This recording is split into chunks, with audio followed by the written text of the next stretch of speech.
de la oposición no fue acusado de comunista por sus adversarios en el poder. Un país que durante 100 años abrazó estas ideas nefastas y socialistas. Él hace un artilugio retórico, transformar en socialista toda tímida intervención del Estado sobre el dominio pleno de las corporaciones. Cuando lanzó a sus adversarios más progresistas, al igual que sus enemigos reaccionarios, la estigmatizadora recriminación de comunista.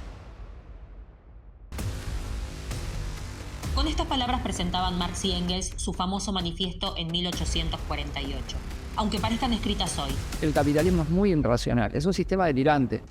Yo creo que si llegamos al socialismo, la gente se va a reír mucho pensando lo loco que era esa sociedad. Yo vengo de un futuro apocalíptico para evitarlo. Algo así como la historia de Terminator. Una vez más, los comunistas debemos salir a hablar en nuestro nombre propio, a explicar qué es lo que realmente somos, lo que realmente queremos, por qué verdaderamente luchamos. Walter Benjamin hablaba de la revolución como el freno de emergencia ante la catástrofe, la posibilidad de un futuro que no sea esta decadencia brutal. En un mundo que toma temperatura, lejos de ser un fantasma, las ideas rojas vuelven a estar más vivas que nunca. Hola Celeste, ¿cómo estás? Bienvenida al Rojo Vivo, estamos en el segundo episodio. Hoy vamos a hablar de feminismo socialista. Gracias por venir. No, gracias por la invitación. Bueno, quiero que sepas que este es el momento, es la pesadilla de Agustín Laje, de todos los libertarios. En este momento el call center debe estar como loco, ¿no? Vamos a hablar mujeres con flequillo, de socialismo, de feminismo. Lo primero que me gustaría preguntarte tiene que ver con esto justamente y es con una reacción, ¿no? Hay como una agresividad que nosotros vemos mucho en redes sociales, pero también como políticas de gobierno contra el feminismo. Entonces, mi pregunta es ¿por qué los libertarios, las nuevas derechas, Milei incluso, por qué son tan agresivos con el feminismo? Bueno, sí, hay algo que tiene que ver con Argentina y el gobierno de Milei. El movimiento feminista en Argentina es particularmente relevante. De hecho, tuvo proyección internacional. Aunque hoy esté relativamente desmovilizado, pero en realidad Milei no es súper original en este planteo, sino lo que está haciendo es aplicar una receta que aplican las llamadas nuevas derechas, que muchas, bueno, son bastante recicladas de las viejas, que si vos ves sus programas, es cierto que tienen muchas diferencias, pero tienen todas un elemento en común, que es que explotan un poco una retórica nostálgica, de volver a un pasado que supuestamente era mejor, y en todas esas imágenes y en esas narrativas siempre reina el orden, la biología, ¿no? Que tiene mucho que ver con esto de resaltar los roles de género tradicionales, la familia, esto de mamá, papá, nene, nena, la mujer en su rol de ama de casa de mamá y el varón proveedor, porque todo eso me parece que le sirve de alguna forma para buscar, o sea, es mucho más fácil decir que en ese momento estábamos mejor y entonces todo lo que se rompió después, todo el orden que se rompió y sobre todo las personas que rompieron ese orden, que casualmente es el movimiento feminista en primer lugar, también el movimiento LGBT en cierta medida, son los responsables, esos movimientos, de que hoy la mayoría de las personas vivan peor. Y es mucho más fácil apuntar a eso, a decir que en realidad vivimos peor porque la vida en el capitalismo se hizo insostenible para la mayoría de las personas. Pero es mucho más fácil señalar esos responsables. Y además otra cosa, me parece muy interesante algo que apunta la socióloga Eva Illouz en el libro más reciente que tiene, que es La vida emocional del populismo, creo que se llama. Ella habla de algo que llama el privilegio agraviado, que lo que explica es que genera y brinda mucho confort, por ejemplo, un discurso construido alrededor de la idea de que si alguien pierde un privilegio, alguien que vos pensás que es un privilegio, o se recuerda que a vos te quitaron un privilegio, eso genera seguridad, te genera un respaldo, que es también lo que pasa en esto de lo que decías, ¿no? de la agresividad, el revanchismo que hay, que es en esta idea de pensar, por ejemplo, esto del privilegio agraviado sería, ¿viste? Cuando dicen, bueno, al fin terminaron con el Ministerio de Mujeres, que privilegia a las mujeres, no sé, o al fin se acabó esto de los programas sociales, que es un privilegio para, por ejemplo, las mujeres también son la mayoría de las beneficiarias, como si eliminar, por ejemplo, un programa como era el programa social Acompañar, que lo que hacía era darle un subsidio mínimo aparte a las víctimas de violencia de género, fuera un privilegio o una política feminista cuando en realidad eran pequeñas medidas que trataban de paliar un poco las desigualdades. Y la realidad es que todo eso desapareció y la vida de la mayoría de las personas no No es cambió. mejor, no cambió.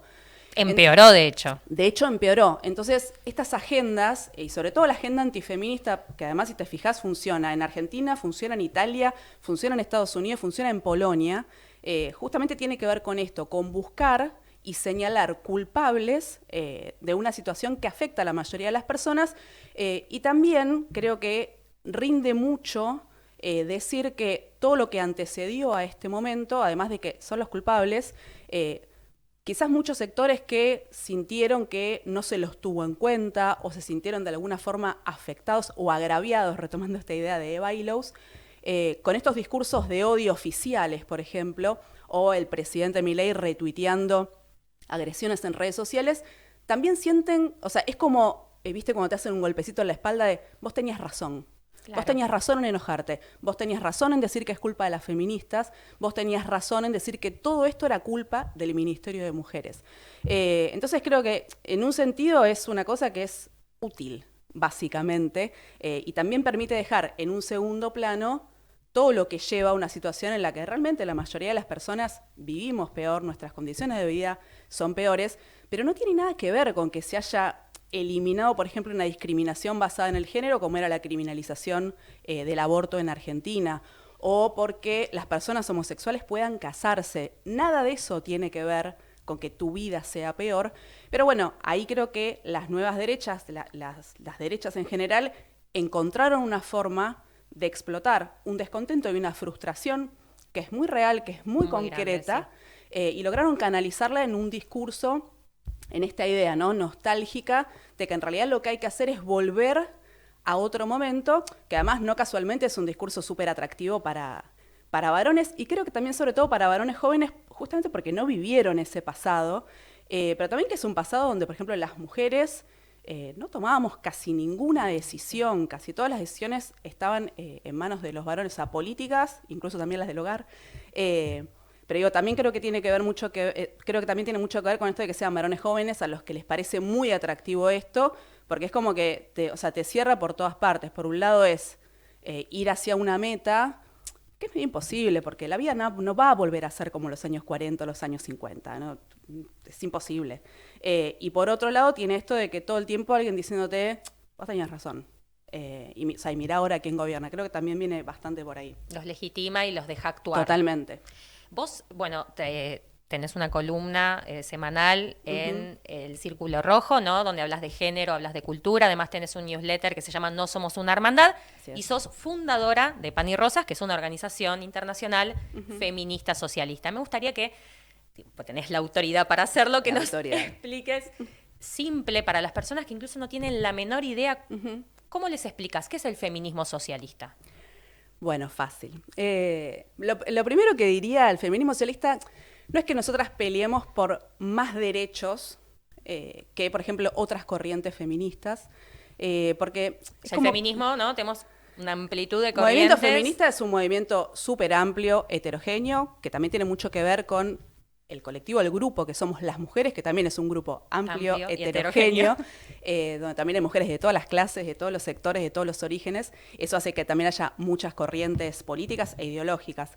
Y el feminismo socialista entre esas, por eso te decía, no es una cuestión de pelear por más derechos, porque nosotras somos socialistas, sino que lo que nosotras creemos sobre todo es que, además de pelear contra el machismo, contra la discriminación de género, es muy importante cuestionar, criticar la arquitectura social de conjunto que sostiene esa discriminación, ese machismo, que es el capitalismo, porque como que no es posible, por ejemplo, pensaba, ¿no?, una imagen, es imposible sacar el machismo con un bisturí y entonces así resolvés el problema, porque la sociedad capitalista no va a ser una sociedad igualitaria simplemente si vos sacás la opresión de género. Es como que tendrían que cambiar muchísimas más cosas. Hacia esos cambios más profundos apunta esta idea de socialista. Y otra forma también de pensarlo, por ejemplo, nuestro nombre. Nosotros nos llamamos Pan y Rosas, tomamos la idea, cuando armamos la agrupación, de una huelga a principios del siglo XX, en 1902 en Estados Unidos, de unas obreras textiles, que ellas tenían una consigna que era, queremos el pan, pero también queremos las rosas. En el pan ellas simbolizaban sus demandas económicas que tenían que ver con su clase, ellas eran trabajadoras, por ejemplo, mejor salario. Y en las rosas simbolizaban los derechos políticos, o sea, los que tenían que ver con su género. Porque, por ejemplo, a diferencia de los trabajadores, además del problema de la explotación, de los salarios bajos, muchas trabajaban hasta el último, o sea, hasta el día del parto, por ejemplo, trabajaban embarazadas, volvían a los 2, 3 días al trabajo, muchas lo hacían con sus hijos o con sus hijas, además hacían todo el trabajo doméstico en sus casas y cobraban un salario que por definición era más bajo porque siempre se suponía que la mujer estaba completando el ingreso en una casa, y no, por ejemplo, que ella era el sostén de hogar o que su trabajo valía lo mismo que el trabajo de un obrero. Entonces, en esa combinación, yo creo que encontraron también una forma de expresar el entrelazamiento que existe en las sociedades capitalistas entre la opresión de género, o sea, de pertenecer al colectivo de las mujeres, y la explotación de clase, que es pertenecer al colectivo de los trabajadores y las trabajadoras. Cuando te referís a opresión, ¿cómo lo definís? O sea, ¿es el sometimiento a un sistema, digamos, basado en la dominación masculina, podríamos decir? Claro, o sea, me parece que una definición sencilla sería pensar una relación jerárquica entre los géneros. De hecho, el patriarcado, que es como la forma, digamos, sencilla de resumir este problema, el sometimiento de las mujeres, de hecho precede al capitalismo, pero el capitalismo, aunque se sacó de encima un montón de prejuicios, porque no le servían sobre todo, ¿no?, para como explotar mejor o explotar a más gente, nunca se sacó de encima el prejuicio patriarcal. Porque ahí también está como la otra pata importante de esta sociedad, digamos, ilícita entre el patriarcado y el capitalismo, que es que pensá que los capitalistas tienen una gran ventaja, que es pagar lo mínimo indispensable para que un trabajador o una trabajadora subsistan, porque ni siquiera es que vivan, ¿no?, subsistan con sus familias. Pero además de eso, vos necesitas un montón de trabajo para que se cubran las necesidades básicas, ¿no? Hoy un ultraliberal te va a decir, no, bueno, pero vos la comida la pagas con plata, el alquiler lo pagas con plata, ¿no?, para desmerecer este problema que señalamos mucho las feministas en general, las feministas socialistas en particular. Pero la realidad es que vos vas al supermercado, obviamente necesitas plata, pero vos después no comés el arroz crudo del paquete. Hay alguien que está cocinando, la casa hay alguien que la está limpiando, si tenés hijos, hijas, además de la plata para zapatilla, para cuadernos, quizás para el colegio, hay alguien que se sienta a hacer la tarea, que sabe cuándo van a fútbol, que responde al grupo de WhatsApp. Todas esas cosas las hace alguien de la familia, las hace de forma gratuita y hay un 99% de probabilidades que sea una mujer. Claro. Esa casualidad, ¿no?, que también hace que las mujeres sean las que falten cuando se enferma el hijo, o salgan temprano cuando van al acto, o acepten trabajar en peores condiciones porque les cierra el horario para cuidar a su familia. Esos son los valores patriarcales. Es un argumento y una justificación, porque también uno podría decir, bueno, las mujeres podrían no hacerlo, porque, o sea, lo hacen porque quieren. Que a mí me da un poco de risa, porque, o sea, si yo fuera un varón, por ejemplo, me preguntaría, che, qué loco, ¿todas las mujeres en todo el mundo faltan el trabajo pues se enferma el hijo y no falta el papá? Pero bueno, ponele que vos pensás que es así, porque es costumbre, pero la realidad es que todas las mujeres lo hagan, o que la mayoría de las mujeres lo hagan, tiene que ver con ese prejuicio, con que también está construido un estereotipo de que si vos no lo haces, sos una problemática, sos una quejosa en el mejor de los casos, y en el peor de los casos no querés a tus hijos, no querés cuidar a tu familia. Todo eso sale del mismo lugar, que es ese entrelazamiento muy específico que se da en el capitalismo entre el patriarcado, el capitalismo, y entre la opresión y la explotación. Y por esto que te decía de lo del bisturí, o sea, que es imposible sacar al machismo y entonces así la sociedad sería un poco más justa, hay una filósofa inglesa que a mí me gusta mucho, escribió algo hace unos años que se llama Lorna Finlayson, que ella dice que la pregunta importante no es si puede haber un capitalismo sin discriminación de género, sino si esa igualdad es una igualdad por la que valga la pena pelear. Y me parece que es una idea muy sugerente y también resume un poquito de qué se trata la lucha del feminismo socialista. Me gusta. Hay una, no sé si particularidad, pero hablando, ¿no?, de los feminismos o las diferentes corrientes que le integran, estamos hablando de la particularidad de los socialistas, ¿no? Uh-huh. ¿Qué debates pueden hacer hoy las socialistas dentro del feminismo actual? Y el feminismo actual, en general, creo que, digamos, pensando como internacionalmente, creo que lo que está cada vez más presente, y de hecho ganó muchísimo peso en los últimos años, acompañando también esta, digamos, sospecha sobre el capitalismo, que es que en realidad es una sociedad que no es igualitaria, que toda esa igualdad formal en el día a día no existe. Dentro del movimiento feminista esa idea también empezó a tener mucho peso. Planteos que antes eran exclusivamente de las feministas socialistas, justamente, o de las marxistas de la izquierda, hoy tienen mucho más eco, digamos, hay muchas más participantes del movimiento que acompañan esa idea. Y específicamente en Argentina creo que los debates, obviamente hay 1000 debates, sobre todo con el gobierno de Milei, que también trajeron de vuelta muchas cosas que parecía que no se iban a debatir nunca más, que me parece que es un buen recordatorio también de que ni que todo va para adelante todo el tiempo, ni que todo es para, o sea, de que vos ganaste algo es permanente y listo, ya está ahí, sino que todo el tiempo hay que estar discutiendo y actualizando las respuestas, pensando en nuevos problemas. En Argentina creo que, aunque hay un montón de debates, se podrían resumir en 2 problemas centrales, que son la potencia y la independencia. Uno, porque hoy hablamos mucho de la reacción antifeminista y está muy bien porque es lo que tenemos que enfrentar en este momento, en forma de debates, rebatiendo argumentos y también con la movilización, es que a veces nos olvidamos, justamente hablando mucho de la hora, que la reacción siempre responde al nivel de la potencia del movimiento que la precedió, que si existe esta reacción antifeminista es porque el movimiento de mujeres, el movimiento feminista en Argentina, tuvo una potencia que de hecho incomodó, si vos pensás en la última década, a los gobiernos de cualquier signo político. Desde la movilización de Ni Una Menos en 2015 hasta ahora, el movimiento feminista fue un movimiento súper relevante. Internacional, ¿no? Incluso vos veías el totalmente, pañuelo verde en todas partes del mundo. Sí, o el movimiento Ni Una Menos se replica en muchos lugares con ese nombre, imitando al movimiento argentino. Bueno, todo eso habla de la potencia de ese movimiento que hoy, es cierto, de alguna forma está un poco desmovilizado o un poco apagado. Digo relativamente porque después pasan cosas como que el 8 de marzo de 2024, aunque había protocolo antipiquetes, amenaza de que no te movilices, por ejemplo, el 8 de marzo fue enorme en Buenos Aires y en otras ciudades también. Como tema sigue estando muy presente, aunque se encuentra relativamente desmovilizado. Y eso me lleva al segundo tema, que es el tema de la independencia, que también de alguna forma estuvo bastante presente en el encuentro plurinacional que se hizo en Jujuy este fin de semana pasado, que yo no viajé, no pude viajar a este encuentro, pero mis compañeras allá justamente insistieron mucho sobre este punto, que es el punto de la independencia política, que hoy, ya hace bastantes años, pero es como que cada vez se hace más evidente que justamente para liberar toda esa potencia y también para que las cosas que aprendemos de momentos anteriores o las conquistas que logramos, el derecho al aborto es uno, pero hay muchas más, si no fortalecemos la independencia política del movimiento de mujeres, del movimiento feminista, esas conquistas o esos avances que hacemos, si vos lo pensás en general, todos los sectores del régimen político, pasa en Argentina, pasa en otros lugares, pero el ejemplo de Argentina para nosotros es mucho más cercano, siempre tratan de reducirlo o a un porcentaje electoral, o sea que las mujeres somos las que votamos a, o somos una base de maniobra para alguna movida parlamentaria, o somos el enemigo perfecto.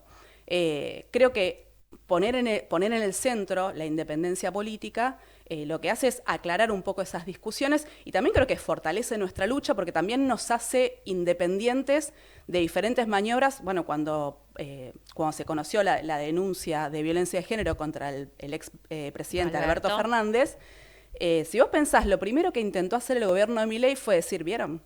Claro. ¿Vieron que el feminismo no sirve para nada? Listo, el feminismo está muerto. Cuando en realidad el movimiento feminista no es eso, tampoco es que golpeó al movimiento feminista, qué sé yo, no sé, o sea, de última, sí, o sea, creo que lo que sí quedó cuestionado son ciertas tendencias en el movimiento feminista, con las que las feministas socialistas debatimos 1.000.000 de veces, y en todo caso lo que puso en cuestión justamente es que el movimiento feminista no es un programa estatal, no es un gobierno, el programa del movimiento feminista nunca estuvo en el gobierno de nadie, a lo sumo fue utilizado, que de hecho es hoy una de las grandes ventajas del gobierno de Milei, y la reacción antifeminista en Argentina también tiene como un efecto quizás más rápido o más efectivo, porque es cierto que el gobierno anterior, el gobierno del Frente de Todos, hizo todo lo posible para explotar ese discurso y usarlo, no desde símbolos que era... Bueno, Alberto nos decía que él iba Exacto. venía a terminar con el patriarcado. No, y aparte hizo ese chiste de volvimos mujeres, pero si vos lo pensás simbólicamente también, era un día me pongo la corbata verde y digo que promulgamos la ley por el derecho al aborto tratando de apropiársela, aparte de una demanda que tiene décadas del movimiento argentino, pero después le cuidaban el bolsillo de los ricos todos los días. Pero bueno, para Milei, ¿en qué se transformó en eso, para este gobierno? Es una forma muy fácil de explicar lo que decíamos al principio. Tu vida, o sea, por ejemplo, tu vida es peor, aumenta la inflación, la gente que es pobre es más pobre porque hay derecho al aborto, porque hay documento no binario. Y en realidad es porque se le destinó más plata a pagar la deuda que a la salud pública a la mayoría de la población, que es básicamente lo mismo que está haciendo ahora el gobierno de Javier Milei, de una forma mucho más rápida, más dolorosa, más brutal, pero hasta el día de hoy sigue aprovechando mucho la apropiación que intentó hacer el gobierno anterior. Por eso nosotros insistimos mucho en el tema de la independencia, no solamente en contra de los reaccionarios, de la derecha, de la iglesia, que obviamente es hiper necesario, sino también de los que quieren apropiarse en otro sentido y reducir un movimiento que tiene una potencia como la que tiene el movimiento feminista a esto, a una política pública, a un ministerio, cuando en realidad el movimiento feminista es mucho más que eso. Bien, te voy a sacar un poco de eje, de tema. Vamos a hablar de algo que en general no se suele hablar mucho, ni en stream, ni en redes sociales, ni en YouTube, que tiene que, o sí, pero no, que tiene que ver con las tareas domésticas, justamente. Recién estuvimos hablando, ¿no?, de todo este trabajo gratuito que le sirve tanto al capitalismo. Hoy en día, como decís, bueno, el trabajo doméstico, el trabajo en la casa, limpieza, el cuidado de los chicos, depende sobre todo de las mujeres. ¿Cómo lo podemos pensar en el socialismo, las tareas domésticas? Bueno, hoy, por supuesto, es como que es mucho más fácil pensarlo en un sentido, porque hay muchas cosas que se pueden resolver gracias al desarrollo de la tecnología, por ejemplo, y también porque hoy convivimos de alguna manera con la idea de la socialización. El problema es que está socializado vía el mercado, o sea, vos tenés que tener la plata para poder pagarla, pero hoy convivimos con muchas instancias de socialización, que es desde el cuidado infantil, que vos pagás, por ejemplo, un jardín maternal, o, por ejemplo, ahora está, desde la pandemia sobre todo, no sé si viste que se instaló mucho la idea de las viandas, que es que vos pedís viandas a tu casa. Obviamente hoy está el problema de la plata, eso lo puede pagar un sector muy pequeño de la población, pero todo eso es socialización del trabajo, antes se llamaba más trabajo doméstico, trabajo de cuidados. Las feministas socialistas decimos también trabajo reproductivo, ¿no?, que es todo lo necesario para que vos te vayas a volver del trabajo, descansás supuestamente y al otro día tenés que estar listo para empezar de nuevo. Para nosotras obviamente hay un ejemplo que es súper interesante y yo creo que aunque pasó más de un siglo, sigue estando tremendamente vigente, que fue el esfuerzo y el intento, las políticas que tuvo la Revolución Rusa, sobre todo los primeros años después de la toma del poder, y específicamente la política de esa generación revolucionaria y del partido bolchevique, que también destaco esto porque en general hay una idea, siempre que hablamos de el tema del reparto de las tareas domésticas o el problema del trabajo gratuito, que es que se entiende siempre como un tema de mujeres contra hombres, y el ejemplo de la Revolución Rusa me gusta mucho porque tuvo que ver justamente con una política de Estado, que fue el Estado obrero que nacía, el Estado transicional, hizo un esfuerzo muy grande aun cuando tenía millones de problemas, justamente porque nunca lo pensaron como ni un problema secundario, ni un problema de que iba a venir después de la revolución. A veces está muy instalado este prejuicio de que las mujeres no pueden plantear nada porque primero hay que hacer la revolución y después va a venir, claro, y después resolvemos. Bueno, la Revolución Rusa, aunque tuvo un montón de problemas, y de hecho fue un proceso que que se desarrolló de una forma que evidentemente tuvo un montonazo de problemas, durante los primeros años, que es donde más hubo un montón de iniciativas también muy creativas, revolucionarias, no solamente en cuanto al tema de la liberación de las mujeres. ¿Podés contarnos alguna? Pero especialmente, por ejemplo, los bolcheviques creían, que la liberación de las mujeres era indispensable. Primero por un tema medio matemático también, porque la mitad de la población eran mujeres. Entonces les parecía vital que pudieran participar de la vida política y social. Pensá que en lo que fue la Unión Soviética, o sea, en la Rusia prerevolucionaria, mujeres ni siquiera podían decidir dónde vivir, no existían, no podían ir a la escuela, no hacían absolutamente nada. Además de dar como ese piso, los bolcheviques creían que la liberación de las mujeres tenía 4 pilares, digamos. Uno era que ingresen a trabajar al trabajo asalariado. La segunda en importancia era la socialización de las tareas domésticas, que ellos pensaban que en realidad tenían que tender a desaparecer, y esa idea también me parece recontra interesante, porque no es solo un tema de reparto. Claro. Y las otras dos eran, una era la extinción de la familia como institución, nunca pensado como lazos de afecto ni nada por el estilo, sino la institución familiar. Y la tercera era las uniones libres, el amor libre. Y sobre la socialización de las tareas domésticas, no solamente hicieron muchas cosas, muchos intentos, que era esto de instalar en los barrios, por ejemplo, lugares comunes de cuidado, que lo que tuviera que ver con la limpieza también fuera común, que hubiera lavanderías donde vos podías llevar la ropa, que hubiera comedores donde se podía comer. O sea, los chicos estaban cuidados. Cuidado común, porque también estaba muy pensado esta idea de que el cuidado se intentara que fuera también una instancia de educación, de formación, pero todo estaba guiado en primera instancia por sacarle a las mujeres ese trabajo pesado que hacían solas en su casa y alejadas de todo el mundo. Entonces ellos también pensaban mucho en este problema de, bueno, ¿cómo hacemos para que las mujeres sean parte del proceso político? Y ahí también sumo otra cosa, porque también hay un poco esta idea siempre de que las mujeres participamos más abriéndonos camino en contra de los hombres.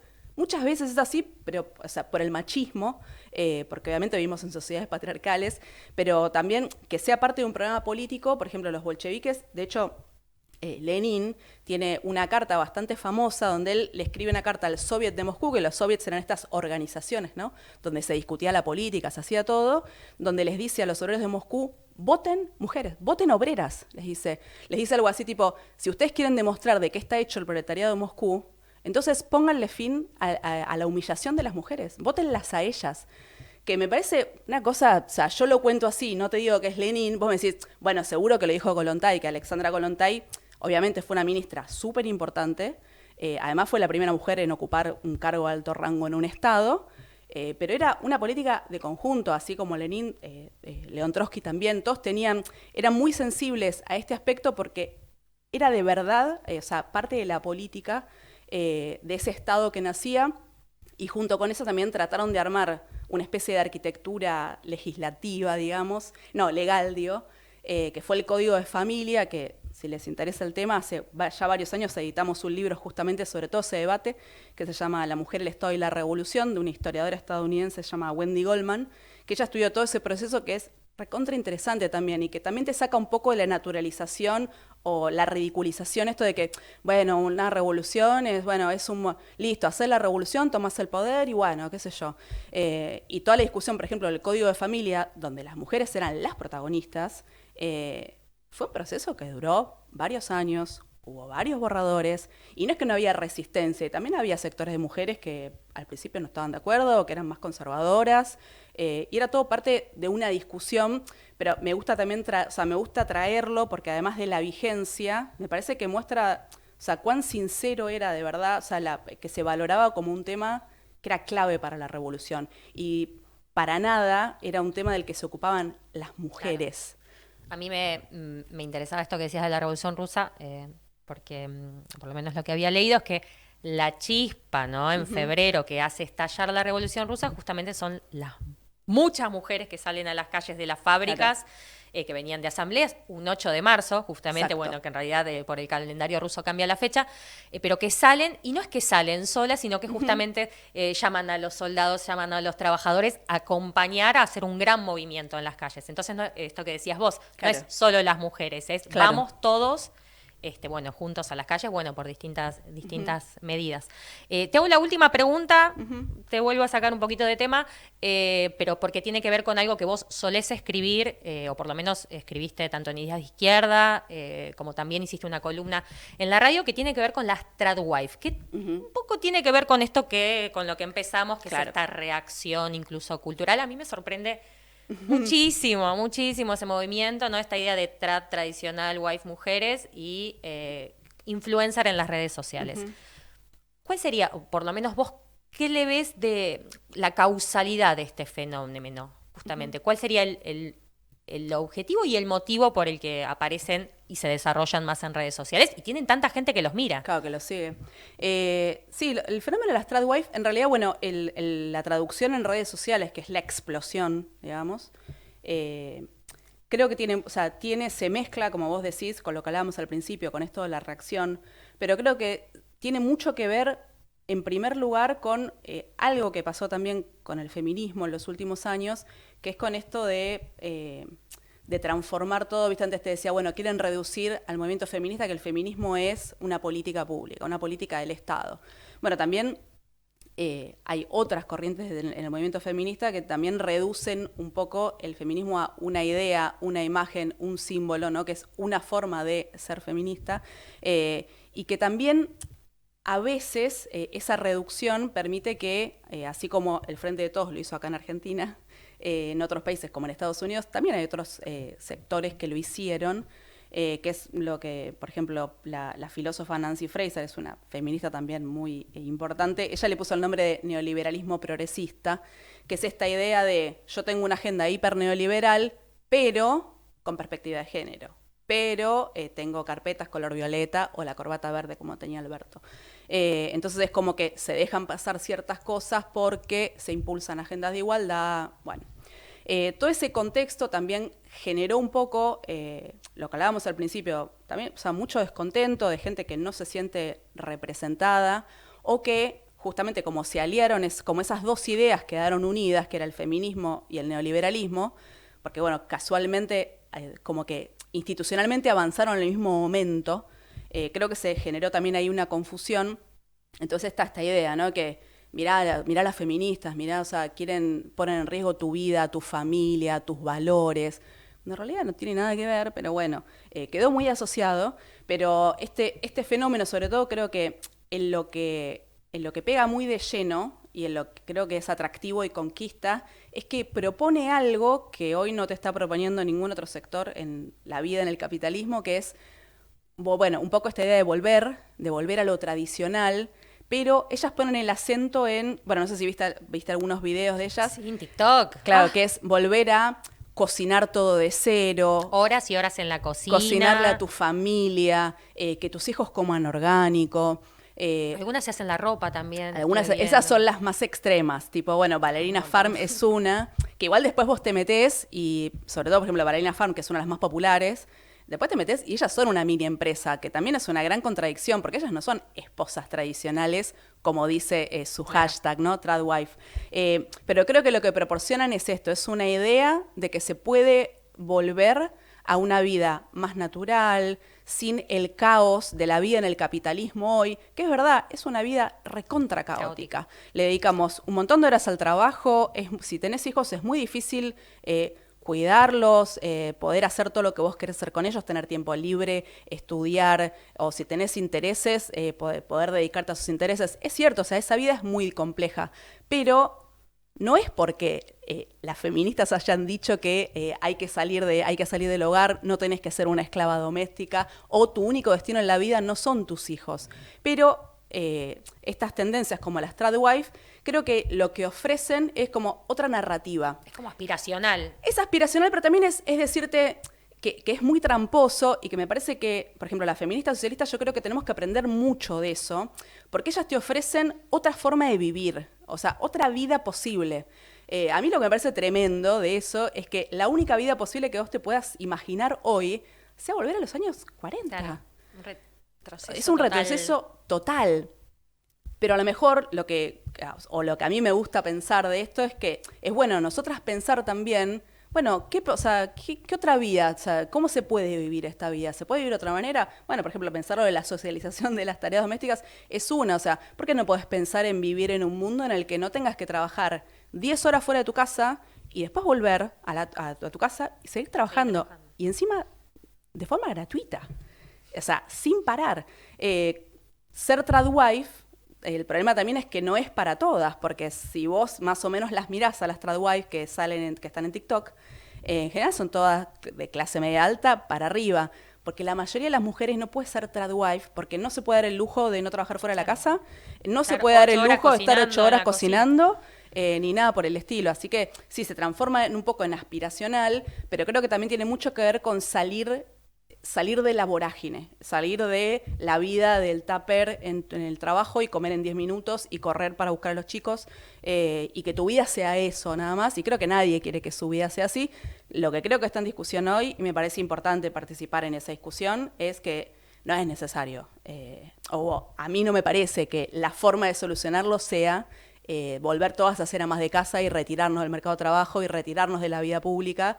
Me parece que no, que hay que ir en el sentido opuesto. Tenemos una responsabilidad ahí, las feministas Ahí, socialistas. así es. Bueno, te agradecemos mucho por haber venido.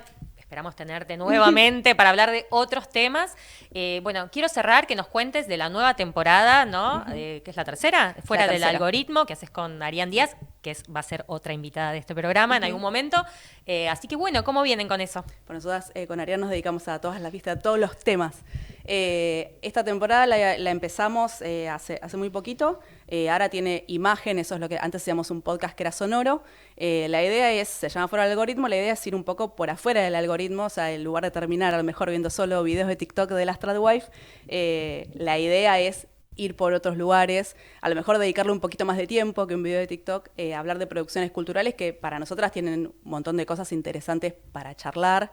En el primero hablamos sobre una película que tuvo así bastante conversación alrededor, que es la película de Nanni Moretti, El Sol del Futuro o Lo Mejor Está por Venir. Y también lo combinamos, ahí van a tener que ver cuál es la relación con el soft power surcoreano, que es un fenómeno, para mí es un fenómeno mega interesante de las últimas décadas. Pero bueno, ahí lo pueden encontrar en el canal de YouTube de La Izquierda Diario. Dale, buenísimo. Muchas gracias por todo. No, gracias a ustedes.